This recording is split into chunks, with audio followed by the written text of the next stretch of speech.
Good afternoon, everyone. This is John Harvey, and I am your host on the Modern Conservative podcast. A little bit about myself. Back in 2008, when Barack Obama became president, I never really had a good vibe about him. First of all, he was a junior senator for a few years, and here he is running for president of the United States. So I said to myself, that doesn't make no sense. Then shortly after that, we started hearing the racism. You know, I realized that I'm not a Democrat because I don't believe any of the things that they were vocalizing out to the public. So I started watching politics a little more, started getting involved indirectly a little more. And so I decided one day, you know what? It's time for me to say what I really believe. Whereas most people were thinking it, but were afraid to say it. I wanted to go to the other end of the spectrum. I want to say what I was thinking. And I really didn't care. Because that's the problem with our country nowadays. People care and worry about what other people may say in respect to what they believe. So basically, you're being oppressed from the Second Amendment. And the First Amendment, I completely believe in the Constitution. I mean, as in fact, it's the Constitution that gave us all the right to speak, to be free, to be equal, and never dominated by another man. Now, has that happened as far as being dominated by men? Yes, that has happened, hence the slavery trade. But it was dominated by men, not the Constitution. And so this is where people really get lost. When I hear people say, hey, we need to change the Constitution because it's an old document. You're right. It is an old document. But in actuality, it's a document that served us well.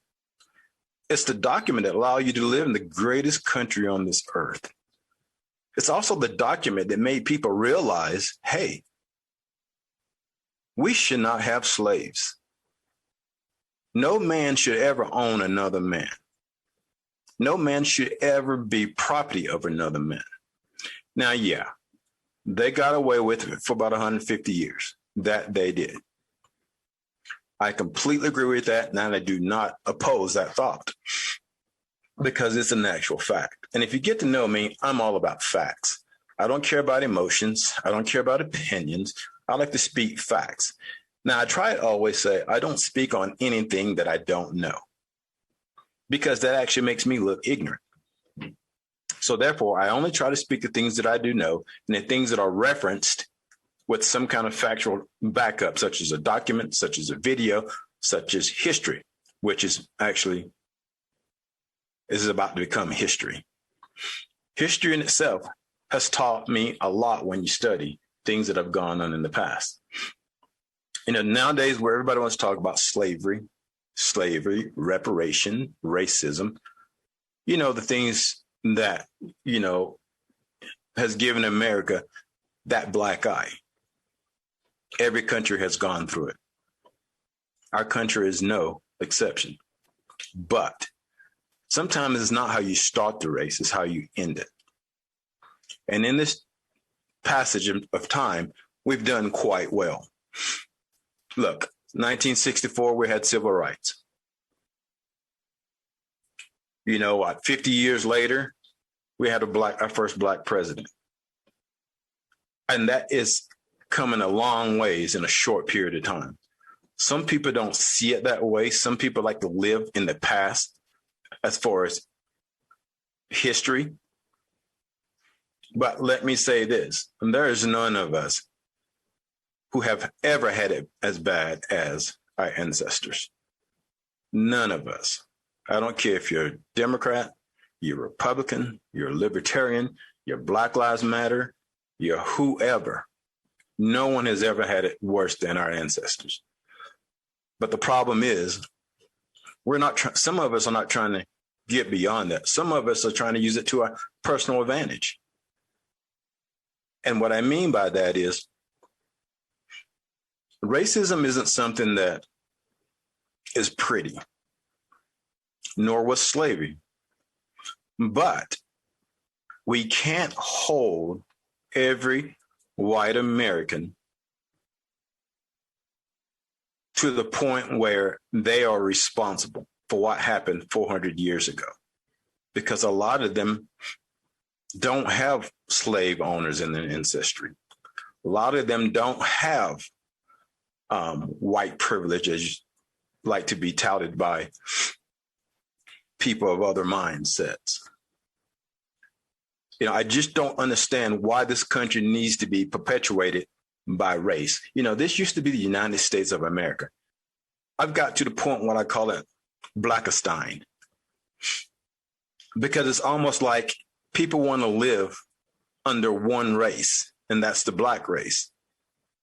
Because the United States was a melting pot for everyone. Though it may not have seemed to start it off that way, but that's what it is today. And so when I hear about racism and how whites are privileged and they have an advantage over all the other races, well, I'm here to say that's mostly not true. And I've had many discussions with people about this particular issue. And that issue is there is no other race in this country that has more government entitlements set aside just for them. And you ask, what would that be? Well, the first one would be affirmative action. Affirmative action was actually designed for the minority, mostly the black race, to get a hand up and becoming employed with a lot of the corporate corporations that were hiring, and they wanted to prohibit mostly hiring whites.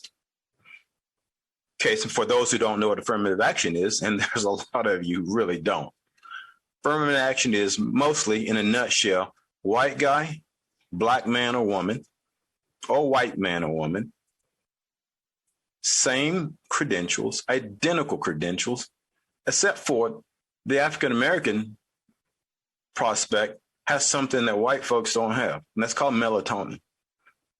That is what gives blacks the pigment in their skin. And that is a qualifier, as what actually I call it a super qualifier, that gives blacks the upper hand over white Americans. Now, how many of you think that's fair? Well, I don't, and I'm black. People will say, he's an Uncle Tom, or he's whitewashed. No, I live in the real world. I live in the real world. If you expect to get ahead in this country by people giving you an upper hand because you're black, then let me ask you something. Does that make you feel good knowing that you got a job just because you're black? Or is it a better feeling when someone recognizes you for a great job you've done, just so happens you to be black, you are black? See, that's the difference. I never want a job or a job position because I'm black. Because that tells me maybe I'm not even qualified for this job. My only qualification is that I'm black. And if you're a prideful black man, you like knowing that you're just that damn good. So the problem is affirmative action gives people that false sense of that I'm talented in the career field that I am in, when actually it don't. Case in point of example. White company actually hires the black guy because he's black. But all the white guys are getting a raise. But the black guy isn't getting a raise. The black employer says to the black guys, look, I hired you because you're black, not because you're qualified. Nothing says I have to give you a raise just because you're black. It says I have to hire you because you're black. Now, as a black man, that wouldn't make me feel too good. And to most people of any race, that wouldn't make you feel too good, and it doesn't make you feel useful to a company other than the simple fact they hired you because you're black. And that's a reality. And there's a reason why a lot of us are against affirmative action. Now, does affirmative action work? No, it absolutely does not work. And there's a point with that as well. Black population has an 8% unemployment rate, give or take, one of the highest in the country per race capita. But if that was true and it really, really worked like it was designed to, why is that number so high? That number shouldn't be 8%.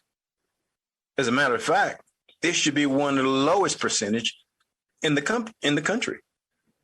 Now, I know some of you're going to disagree with that because you're going to put your emotions into it. But the fact is, technically, we should be one of the lowest percentage-wise as far as unemployment in the country, but we're not.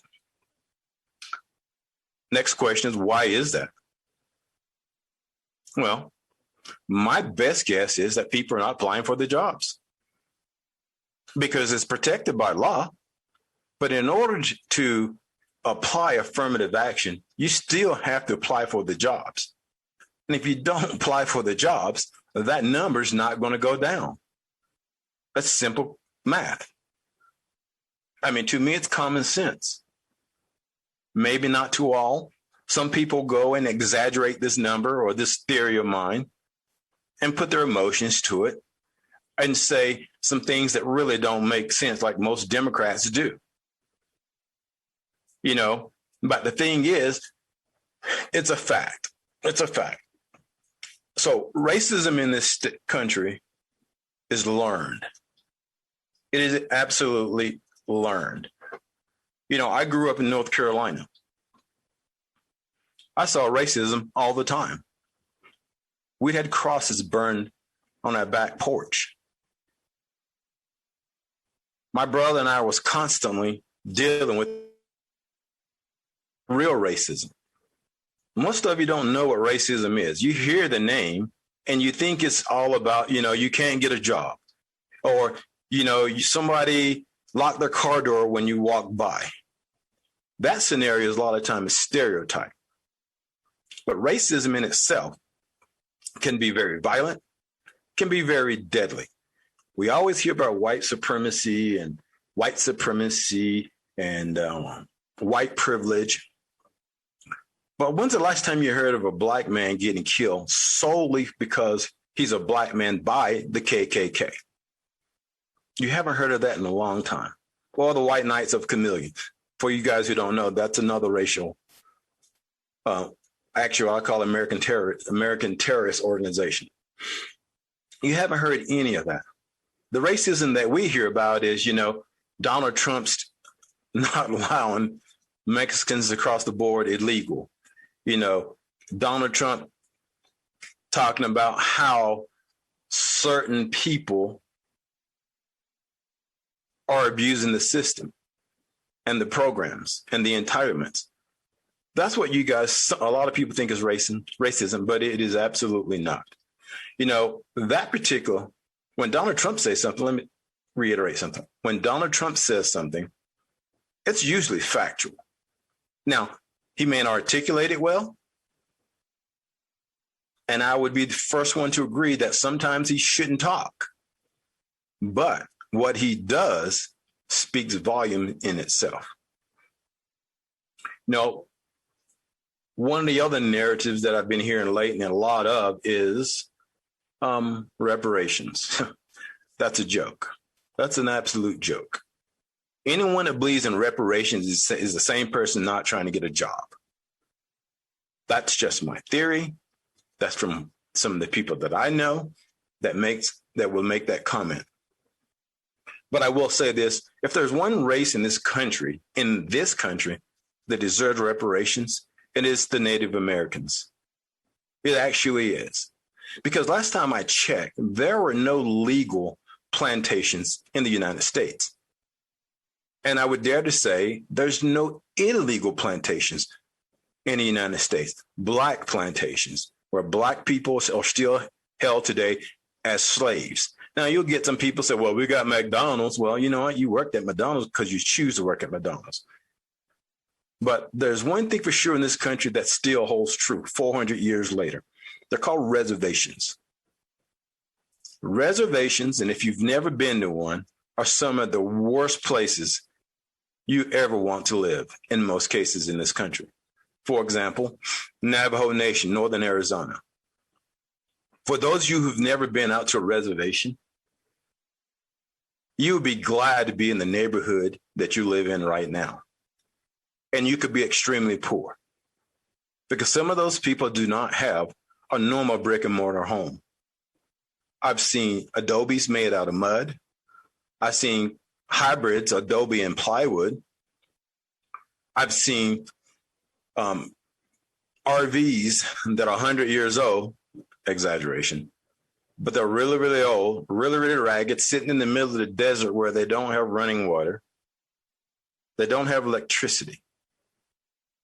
So when you want to talk about reparations, now, a lot of them are there by choice. And yes, the government does give them a stipend every single year. But where they live, there is absolutely nothing out there but dirt. Absolutely outrageous is the way they live. But we don't talk about that in the United States. We always talk about how blacks have it so bad, where you can make up to $54,000 a year on government assistance. That's a fact. And there are a lot of people doing that. Back to the reason why the unemployment number is so high for Black African Americans. It's much easier to stay off the system. To stay on the system than it is to get off the system because you're used to it. And that is by design. That is absolutely by design, because if the federal government, no matter what political affiliation they may be, they could get you off of it if they choose to. But why not? But why not? Because it's to their benefit. Because it's kind of like what happened in the late 60s when they created the welfare program. They knew what that program was how that program was going to turn out. They knew there would be thousands and thousands and thousands of African Americans on that assistance. And they created the system so that the Black nuclear family would be destroyed. LBJ knew. And how do I know he knew this? Because there's a quote by LBJ. And some of you, I'm going to be absolutely direct. I'm not going to clean it up. And if you don't like the N-word, I'm about to say it. But what he said was, we will have these niggers voting Democrats for 100 years, close quote. Now, if you don't believe that, go look it up. Go look it up. He also said that, quote, we may not have them in slavery, but we can keep them enslaved, close quote. Look it up. The Democratic president of 1967, I think it was. Not exactly sure of the year because I read so much stuff, so I don't remember every single date, and that I will be honest about. But I do know who said that quote. And it's true. It absolutely is true. I don't know why Blacks think that we need to be Democrats. I don't know why. Don't know why. But I do know why the Democrats are pushing racism in this country, because it creates division. But the thing is, Blacks need to remember, you're not the only one. There is some people that had it a lot worse than you that are living in this country today, but they don't speak out. Now, is that a fault? Maybe it is their fault. I'm not here to say. But I am here to say that we are being absolutely selfish when we think the rest of the country should live according to African American history. Whites don't have to. Asians don't have to. Hispanics don't have to. It's your history. It's your history to live and remember. But nobody else needs to live it. Because as long as the Indians are still humble and, well, I wouldn't say humble, know their history, know this was originally their country, but yet they're not running around this country saying that the rest of the world should live according to the Indians of the past. I respect that. And that's why I speak for them. Though I'm not one of them, I do speak for them because it is ridiculous that blacks are so selfish. They think the rest of the country needs to live according to them. You got groups like Black Lives Matter. You know, I've never seen a country in this since I've been alive, and I'm 55 years old. I've never seen a country that's willing to fly a flag at the United Nations for Black Lives Matter. Are you serious? Are you serious? So if you're an African nation and you're not part of NATO, guess what? Your flag doesn't fly. Your flag doesn't fly, but yet we fly the flags of Black Lives Matter. That's ridiculous. It's absolutely ridiculous. But the problem is nobody wants to change. Well, I should say this. African Americans don't want to change, except for a few of us who speak out about it. I mean, if you truly want a better life for yourself, you should also remember where you came from, and then only then will you know where you need to go. Because I mean, and what's ironic and funny to me is we always hear about blacks talking about racism. But the first time a white man yelled racism, they eat it up. They follow that marching order from the white man, mostly Nancy Pelosi, Chuck Schumer, Nadler, Schiff, all these Democrats who are solely all about power. All about power. You know, I don't understand why blacks don't question, wait a minute, if there's an investigation about January 6th, then why won't they allow investigation about COVID, where it came from? Why is it that the investigations always have to do with Donald Trump? Those are the ones that are okay. Those are the ones that seems to be okay. But anything to do about the truth about COVID, the truth about the voting, the 2020 elections, but there's no investigation to any of that. The problem is half of America truly believe what the Democrats are talking about. Yeah, I know I got off a little bit, but the point is simply this, back to race. There's no such thing as systemic racism, unless you want to call it affirmative action. I truly believe that, and I know I'm going to get an email from people saying, hey, you lost your mind, blah, blah, blah, blah, blah, blah, blah, blah, blah. Well, I'm telling you right now, prove it. Prove it. All I know is if it looks like a duck, quacks like a duck, sometimes it just might be a duck. And when these people are lying to you, you got to be smart enough to go, hey, that just don't smell all right. But anyway, we're about to come up on a commercial break. My name is John from the Modern Conservative Podcast. We'll be back in a few minutes.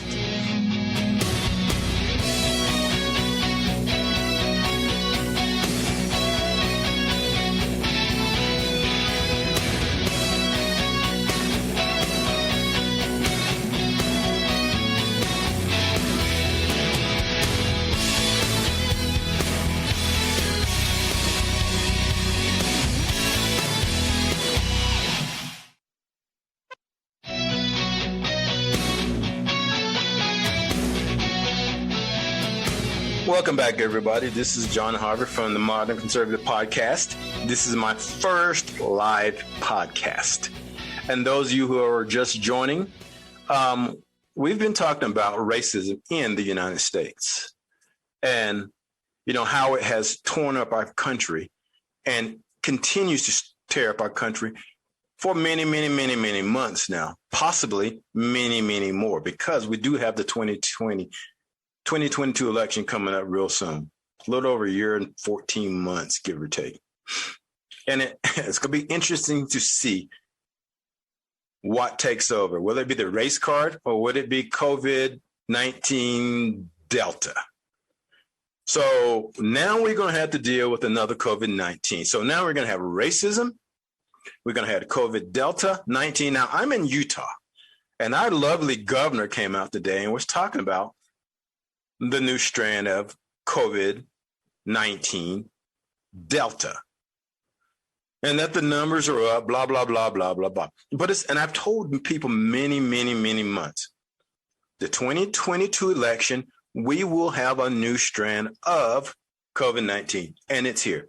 And those people that are listening that are friend of mine that follow me, we have coffee shop breakfast and stuff with some mornings. They know exactly what I'm talking about. I'm not trying to toot my horn or anything, but it's just a cold hard fact. And now Utah's governor is now pushing it as if this is a new deadlier. It's like the $6 million COVID this time.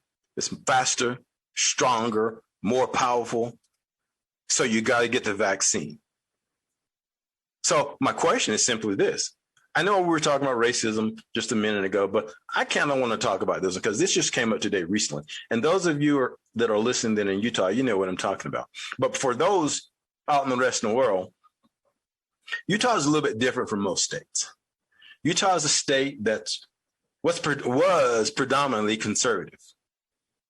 Not so much anymore, just because the influx of people coming from California, Washington, Seattle.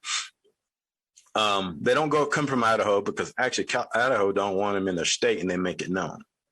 But they come into Utah. And our governor, he's supposed to be Republican, but I don't think so.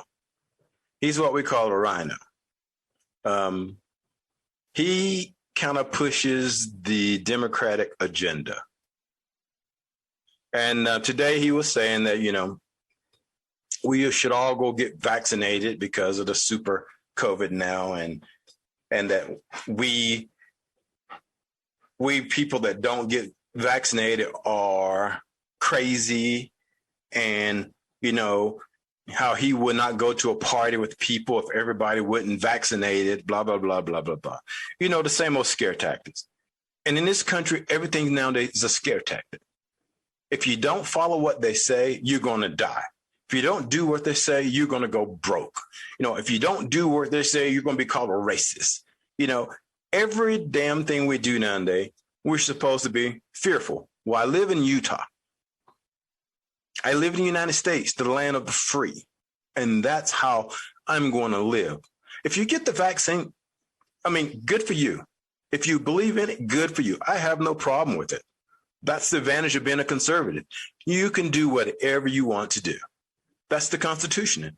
But on the flip side, under the same Constitution, I also have a right to live the way I want to live. Now, if I want to live without a vaccine in my veins or in my blood, so be it. Maybe I like running the risk like that. Hey, maybe I'm adrenaline junkie.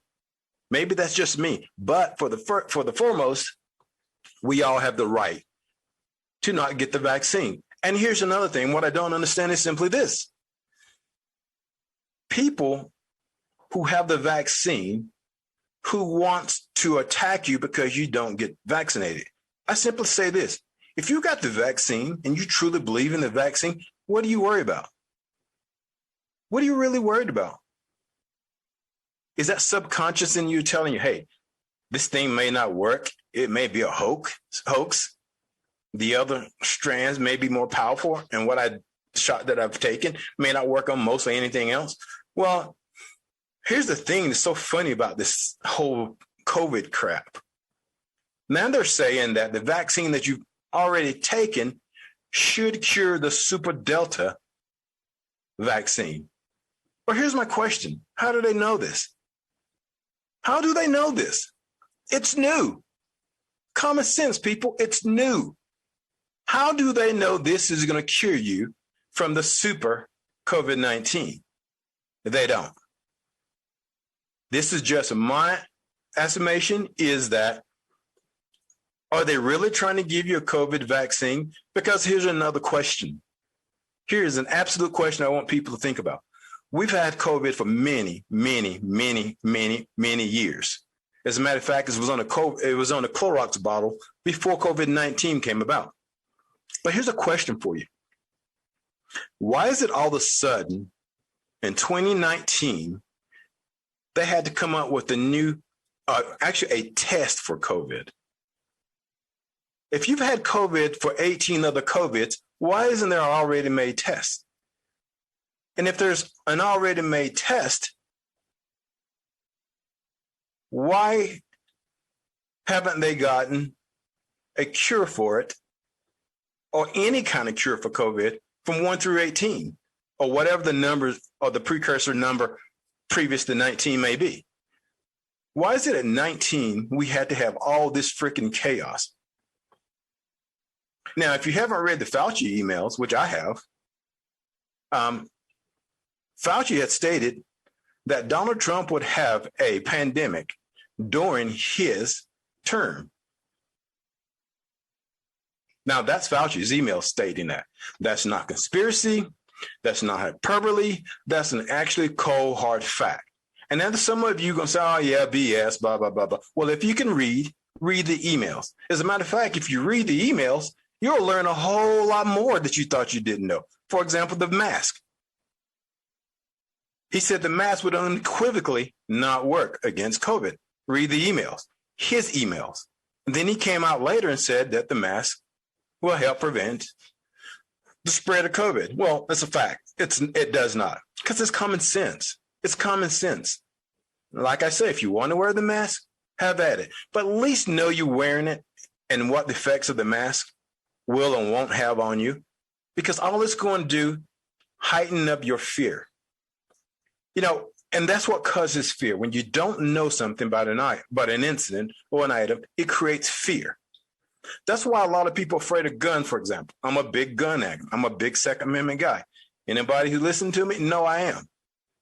But the reason a lot of people are afraid to shoot guns is because they don't realize the bullet usually only come out one end. You point it, squeeze the trigger, the bullet is going to go technically in that direction. It may not hit what you're aiming at, but it's going to go in that direction. It's because of fear. A lot of people fear guns. A lot of people fear guns because of what they hear.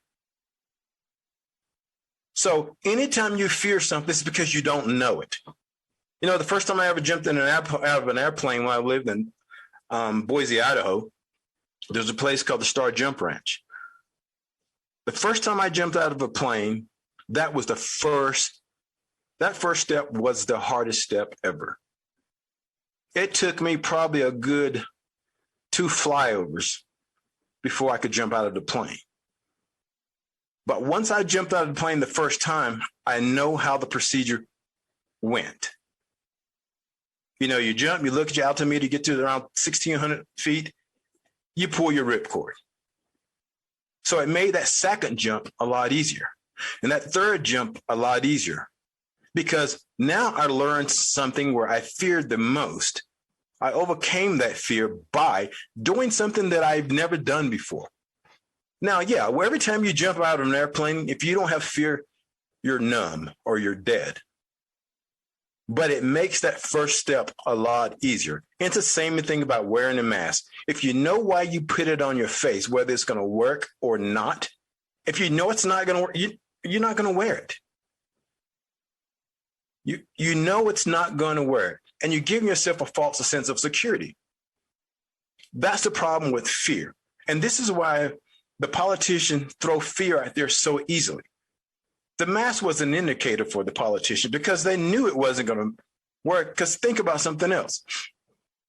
If Dr. Fauci was the man that was telling the world what to do, telling the world what was good for them and what was bad for them, when he initially came out on TV and said at the press conference that a mask will not prevent the spread of COVID, the virus.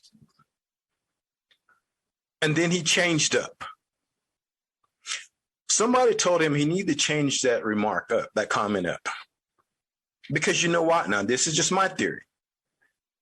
And that's because the people who are trying to ruin the economy, ruin the White House presidency, knew they needed a marker, a visual marker for people to see. When you put that mask on your face, you let them know that you are conforming. They know it doesn't work. I mean, You don't realize that the first time you walk in a restaurant with a mask on. If you can smell the food, you know it's not working. Simple as that. If you can smell the food, it's not working. Or if you can blow a match out behind the mask, it's not working. There's certain things that are common sense. The only way to stop a virus is like when we're in the military. It's called a respirator.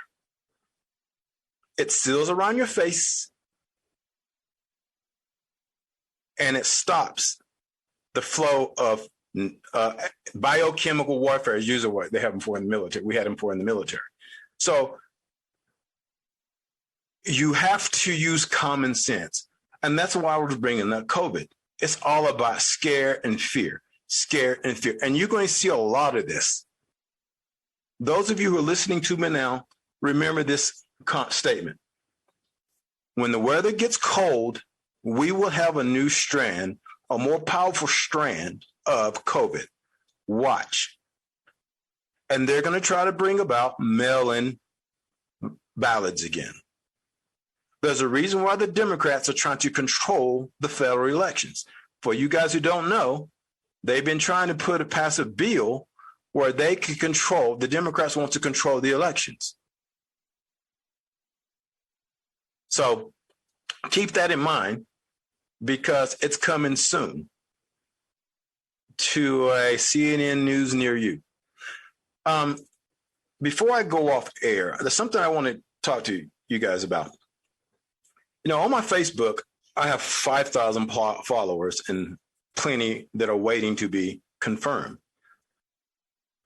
And I need to talk to you because I need your help. Facebook has been shadow banning me, blocking me, putting me in jail for past 8 months. So when I put a post up, it's not getting out.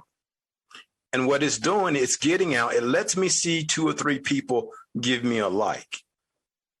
But when you have 5,000 people that follow you based on what you think, and they're conservatives who think the same way, you know something is wrong.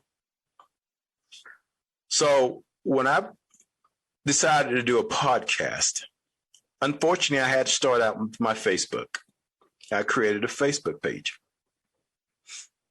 I've invited 5,000 people to come and be a part of the Modern Conservative podcast. Well, Facebook decided they're only going to let me share 1,245 people.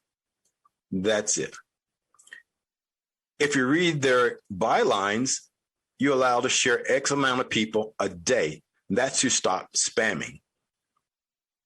Well, every day we've been trying to get these invites out, and it's not quite working because they just are not allowing it. So what I need you guys to do, share my podcast.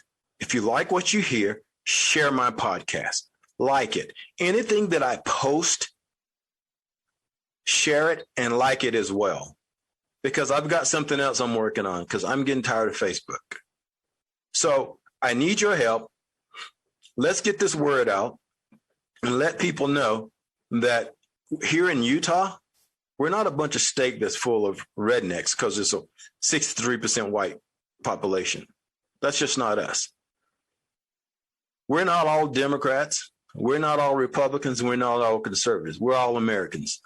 And we have the right to say what we want to say. And nobody should ever have the right, no matter if you're Facebook, Google, Amazon, whoever they may be, should ever take that voice away from us, even if you don't like what I'm saying. Because one day it could be you. It could be your organization. I don't care if it's Black Lives Matter. It could be you. The problem is we don't stand together as a country. We let the powers to be run us.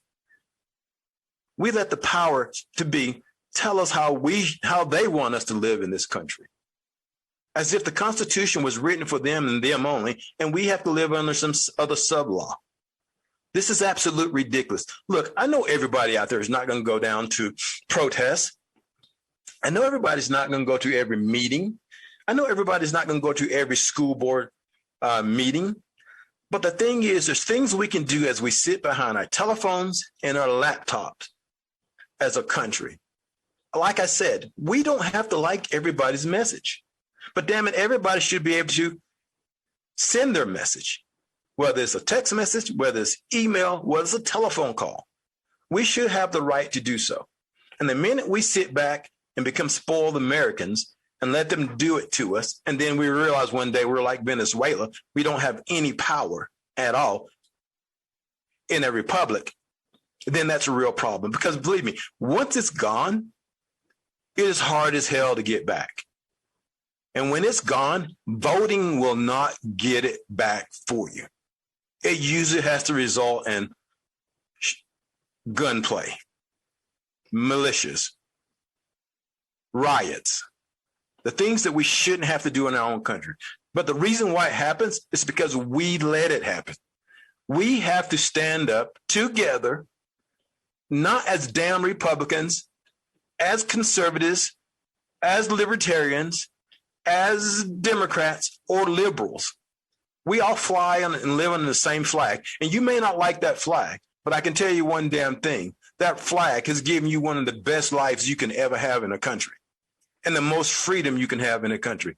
And for all of you out there that's talking about racism in this country and you're fighting for racism or against racism, you know, let me say something. The Confederate flag. A lot of people don't like the Confederate flag, but there's some good things about that Confederate flag that people don't know their history about. Also, the swastika. You know, the swastika stood for something good before Hitler used it. There's a saying, some men take good things and turn them bad. And that's what Hitler done. And that's what happened to the Confederate flag in the South for slavery. Because the slave owners in the South used that flag for representation of the Southern way. The Southern way is not perfect.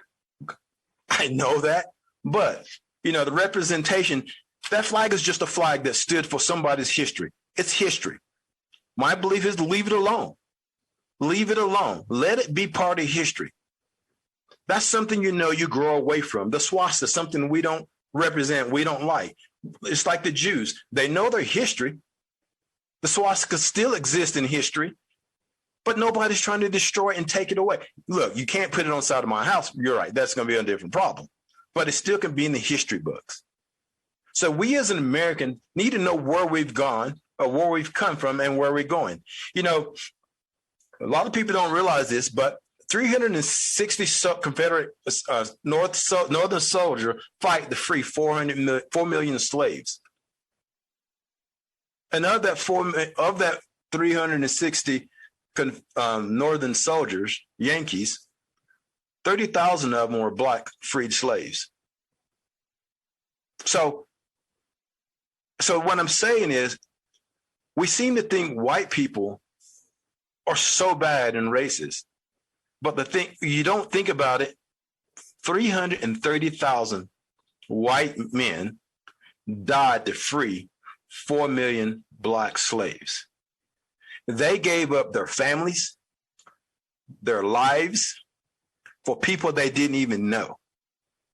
They gave up their generation, their ancestry, their legacies. Well, that is their legacy. They died to free 4 million black slaves. So do you think it's really cool that we take and disrespect them by calling white folks racist? Because if it wasn't for those 360,000 white soldiers and black soldiers, you just might be a slave today.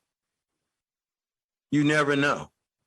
So if you want to embellish your history and think positive of your history as an African American, and then as a white conservative or Republican or Democrat or libertarian, you take the positive of something bad and you use it to grow from. You don't take it and make it linger and linger for years and years and years and years and years and years and years and years until it just keeps festering every generation. Hence the reason for critical race theory, but that's a topic for another time.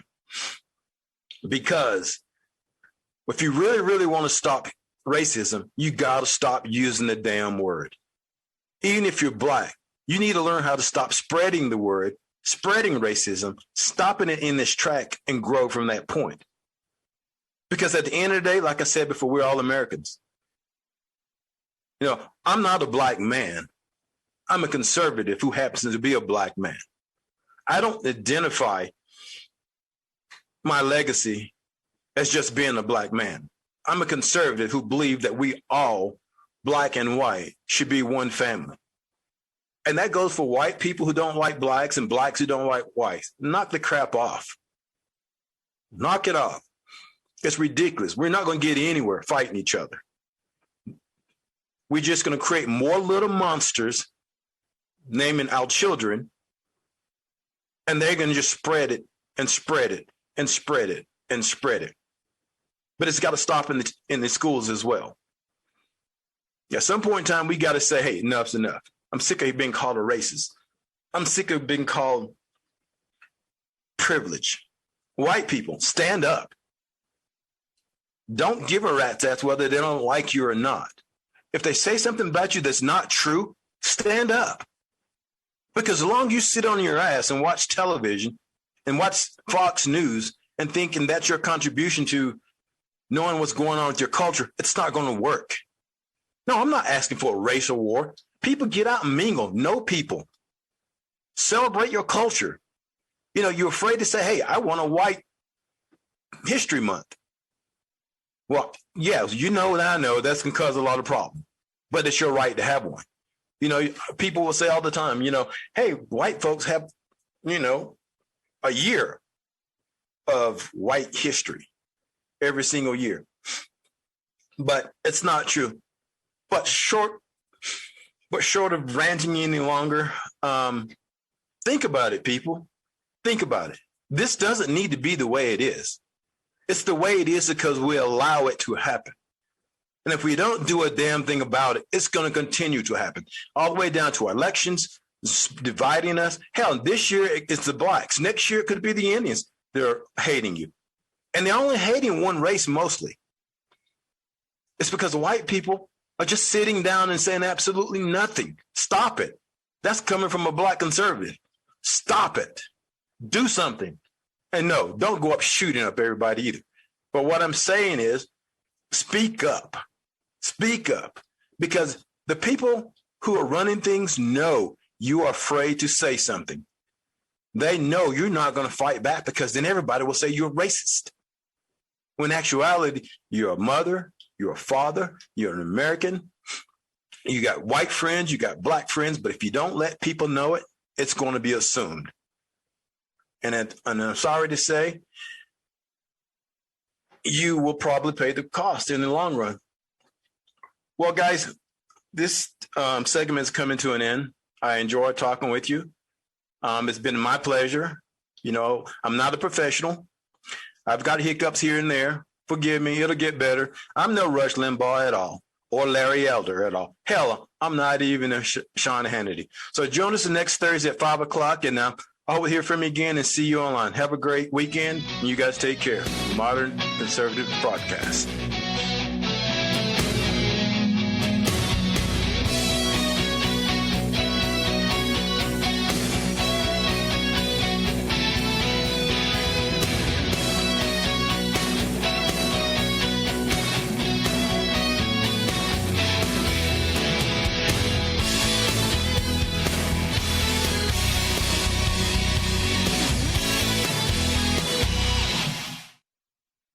Have a traumatizing